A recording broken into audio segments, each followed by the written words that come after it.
आपल्या उपक्रमाचं नाव आहे आंतरराष्ट्रीय संख्यांचे रोमन संख्येत रूपांतर करणे। या ठिकाणी आंतरराष्ट्रीय संख्या दिलेल्या आहेत आणि या ठिकाणी रोमन संख्येमध्ये त्याचे रूपांतर करायचं आहे। आणि आजचे आपले खेळाचे स्पर्धक आहेत हे दोघं, रिदा आणि समर्थ। तुम्ही दोघेही तयार आहेत? Let's start.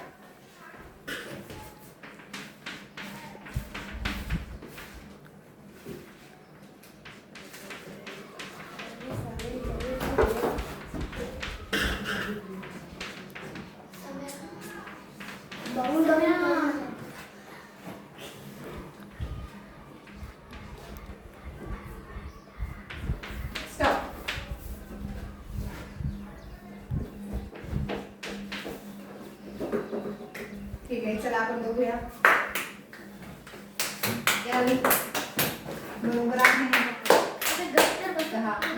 29 बरोबर आहे दोघांचंही। 34, 30, 34, राईट। 20 आणि हे 28 राईट। 57, 50, 57 राईट दोघांचंही। पण सर्वांच्या अगोदर कुणाचं झालेलं आहे?